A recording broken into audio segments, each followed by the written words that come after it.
la onza. Tiempo, por tanto, para abrir nuestro primer análisis del día y lo hacemos hoy, miércoles, pero con Pablo García, director de Diva con Safa Value. Pablo, muy buenos días.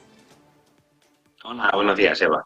Para nuestros seguidores más madrugadores, hoy este encontronazo nos choca, que suele ser los jueves cuando hablamos. Pablo, hoy, este miércoles, son muchas de nuevo las referencias que vamos a tener sobre la mesa, pero si te parece, querría poner la mirada sobre lo que han sido esas declaraciones de Jamie Dimon, señalando cómo los tipos más probables, más reales, tendrían que estar en torno al 6%.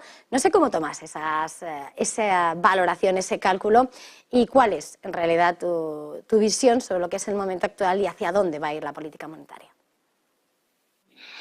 Bueno, parecía que íbamos a dejar un poco la temática de inflación, no digo que la vayamos a obviar, pero sí relegarla un poco. Íbamos a hablar más de crecimiento, pero Jimmy Dimon pues vuelve a insistir en esas políticas de subidas de tipos y que la Fed no pivote. Francamente, es muy complicado. Estamos en una fase en la que el mercado no sabe ya si tiene que hacer un wait and see o tienes que seguir tensionando la política monetaria. Yo creo que Jimmy Dimon debería saber que ya se está tensionando por el lado de la crisis de los bancos regionales y el acceso al crédito se está restringiendo, con lo cual yo sería algo más prudente. Yo entiendo que el señor Bullard y el señor Dimon siempre han sido mucho más hawkish y han querido subir los tipos para frenar esa inflación pegajosa que dicen allí.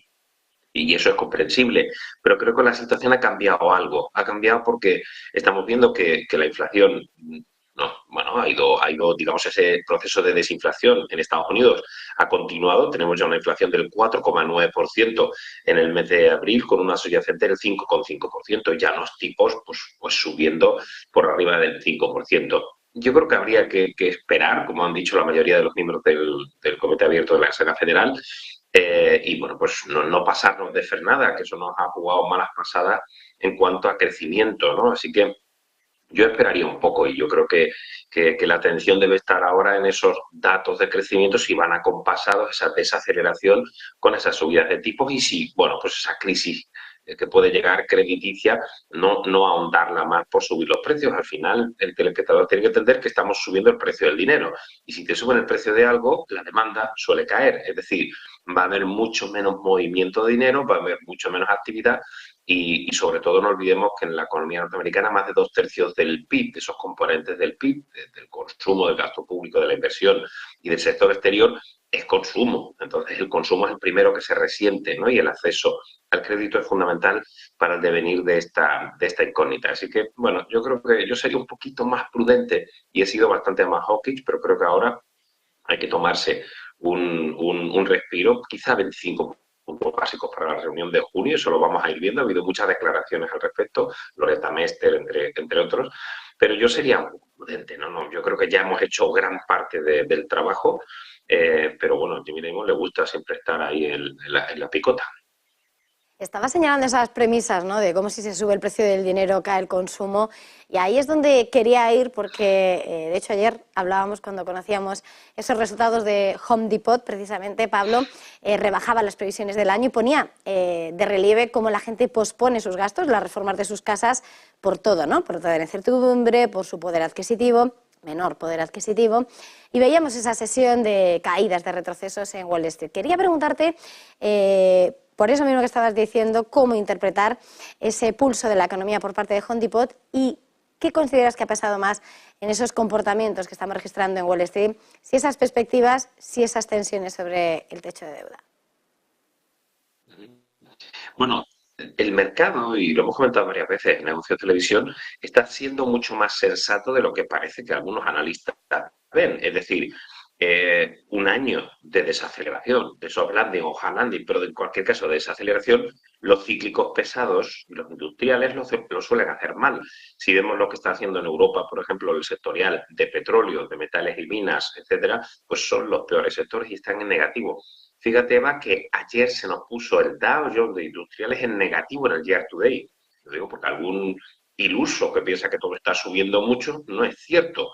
Tenemos un Hansen que casi está también en negativo, un 0,39 arriba, lo que llamamos de ejercicio, pero como decía el Dow Jones en negativo, al igual que también el Ibovespa. Es decir, no todo está subiendo. Están subiendo los sectores tecnológicos, sobre todo el Nasdaq con ese casi más 18%, porque tienen caja neta las grandes compañías del sector, han hecho ajustes de plantilla y a priori tienen una posición dominante en cada uno de sus, digamos, mercados. Pero por la parte del consumo, yo creo que Home Depot, y como bien dice la compañía de productos para el hogar, lo está referenciando, es el siguiente en caer. Es decir, yo creo que el sector autos, el sector retail, que hasta ahora lo han hecho relativamente bien, tienen que empezar a sucumbir. Es decir, la demanda tiene que retraerse viendo que efectivamente digamos, tu seguridad en el empleo, y por eso yo he insistido mucho ayer que lo que Vodafone anunció de esos 11.000 puestos de trabajo es un poco lo que ya veníamos adelantando, que las compañías americanas han hecho, pero no solo las tecnológicas, también el sector bancario, muchas compañías del sector químico, industrial, etcétera, y ahora está llegando a Europa. En Europa vamos a tener anuncios importantes de despidos. Por lo tanto, como hablaba de Home Depot, cuando tú no tienes visibilidad sobre el empleo y la situación se está complicando, además de los precios que siguen estando altos, aunque hayan remitido algo, eso lo que te hace es ser más prudente. Es un ahorro de seguridad y eso te retrae el consumo. Yo creo que estamos siendo demasiado benévolos, demasiado optimistas con el consumo y yo creo que vamos a tener un mazazo. Dicho esto, es verdad que los resultados del primer trimestre han sido muy satisfactorios prácticamente en todos los sectores, quitando quizá el sector químico o el sector inmobiliario, que sí que es de los clásicos que suelen evolucionar mal en este entorno. Yo creo que se han aguantado muy, muy bien los márgenes. Con subidas en la parte de ventas, lo que ha subido son los precios, no tanto los volúmenes. Y eso preocupa. Si ahora ya los precios no suben tanto y los volúmenes se retraen por esa caída del consumo, podemos tener unos resultados bastante aciagos para el segundo semestre. Bueno, esta es un poco la previsión y cómo hemos preparado nuestras carteras en Divacos Alpha Value. Por eso estaría un poco en contraste con lo que ha dicho el señor Diamond de JP Morgan, ¿no? O sea, no, no apretemos tanto más las tuercas cuando ya el camino se ha hecho. Incluso la señora Lagarde y todo el BCE lo comentaba. Los efectos de las subidas de tipos siempre son, digamos, retardados en el tiempo y hasta el 2024 no vamos a ver todos los efectos de esas políticas monetarias restrictivas.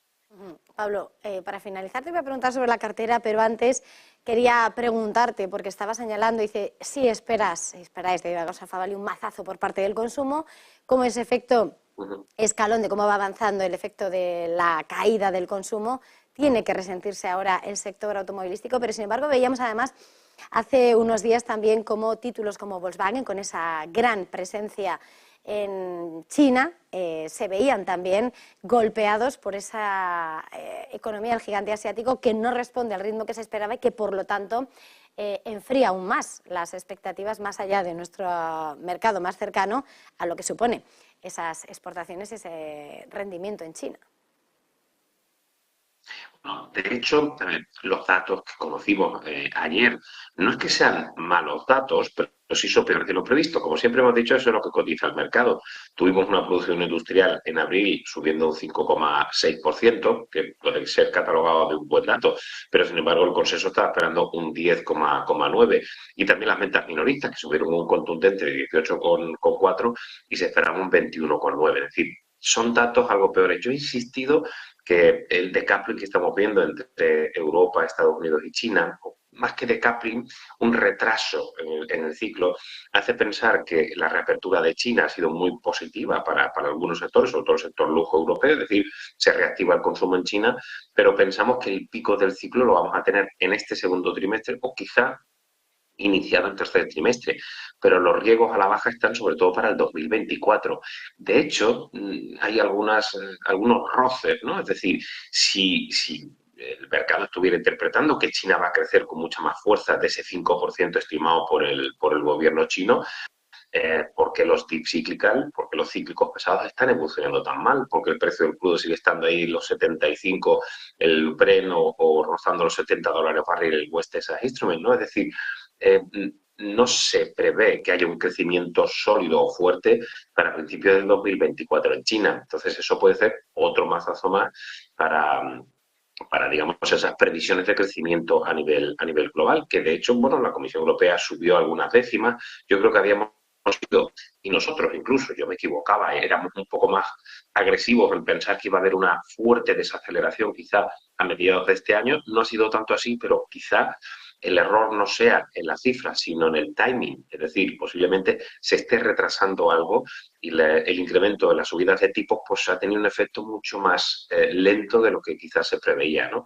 Y todo esto, abrimos un paréntesis, que no pase nada, como dicen en mi tierra, es decir, que Rusia no haga alguna otra locura, que en Taiwán no pase nada, o que no tengamos algunas tensiones en cualquier otra zona que sea inesperada, ¿no? De momento, la situación de los mercados muy laterales, con caídas, con goteos y con una tranquilidad y una volatilidad muy baja, pues estamos todos casi temblando, ¿no? No sabemos hacia dónde tirar y por eso hemos tenido un mantenimiento de las carteras, bueno, aparte de lo del techo de la deuda, que eso es una historieta que siempre nos meten los americanos, que es algo difícil de explicar, ese contubernio entre demócratas y republicanos que no va a ningún lado y que ha hecho cambiar la agenda del señor Biden después del G7, algo kafkiano, ¿no? Esperemos que no lleguen así hasta el final, hasta el límite, pero ya les queda muy poquito y que no sigan los, digamos, los consejos que ha hecho el señor Donald Trump, ¿no? Que les ha dicho, pues oye, que no se pague la deuda y veremos a ver después qué ocurre. Los CDS se han incrementado, Eva, de una forma muy importante. Es verdad que no esperemos que llegamos al default, ¿no? Pero los seguros de impagos sí que han subido y esto parece pues eso, un país tercermundista, ¿no? Con la subida de los CDS, ¿no? Esperemos que, insisto, no lleguen a buen término y esos pequeños ajustes que habéis comentado anteriormente, pues se eliminen asperezas y se termine levantando el bloqueo al techo de la deuda. Con todo esto bajo este paraguas, por terminar un poco y poner un poco de estrategia, de luz de inversión, desde Viva Consolfa Value, ¿cuál es esa composición de carteras, ese camino que estáis dibujando para hacer frente a esta situación y buscar oportunidades? Pues mira, hemos mantenido digamos, la teoría que tenemos desde el principio de ejercicio, que reconozco que me cayeron piedras por todos los lados, porque al principio del ejercicio yo esperaba un buen ejercicio para el Nasdaq, para las grandes tecnológicas, que son el triunvirato de mi cartera, son las Apple, las Microsoft y las Google, con temas de inteligencia artificial, con temas de ese posicionamiento de esas grandes compañías, esa caja neta y ese adelanto, los ajustes de plantilla, pero al principio de año eso no fue tan claro. Al principio de año tuvimos unas subidas de las betas muy agresivas del sector inmobiliario, etcétera, que no confiábamos, pero bueno, pues tuvimos un inicio malo. Y sin embargo, ahora estamos teniendo una performance bastante brillante, gracias a esa apuesta por la tecnología, por algunos sectores defensivos, las Deutsche Telekom dentro de las Telecom, que nos han funcionado muy bien, las Genmab, no sé, compañías como Walter Kluber, compañías como Straumann, la compañía suiza de implantes dentales, que nos han dado una calidad a la compañía. Apostamos también, desgraciadamente, siempre lo digo, por el sector defensa, los Lockheed Martin o las IMU, que han funcionado muy bien, y sin embargo, seguimos estando muy fuera de sectores de consumo. Ahí, bueno, pues a lo mejor nos hemos equivocado porque retail y autos, aunque hemos tenido estellantes, han funcionado mejor de lo previsto. Largos en turismo también, que ha funcionado francamente bien, fuera del sector químico y algunas cositas industriales. Vamos a ver los resultados hoy de Siemens, qué tal han evolucionado. Y también, bueno, pues en el sector farma hemos tenido algunas Novartis que nos han dado un buen track record, ¿no? Y en los sectores cíclicos pesados, pues estamos infraponderados, aunque tenemos una Shell o tenemos alguna minera, pero muy infraponderados. Como ves, unas posiciones un poquito más neutrales en cuanto a sectores, porque las cosas cuando no están muy claras, hacer apuestas muy agresivas nos puede desacelerar la generación de alfa y eso pues nos preocupa, ¿no? Con lo cual, una vez que hemos hecho un buen arranque de año y hemos hecho la performance, estamos un poco de amarrategui, ¿no? En las carteras, esperando un futuro muy incierto para el segundo semestre que se nos muestra pues desafiante. Desafiante, lo iremos viendo, lo iremos analizando. Pablo García, director de Viva Consolfa Value, ha sido un verdadero placer, como siempre. Feliz jornada, feliz negocio. Igualmente, gracias.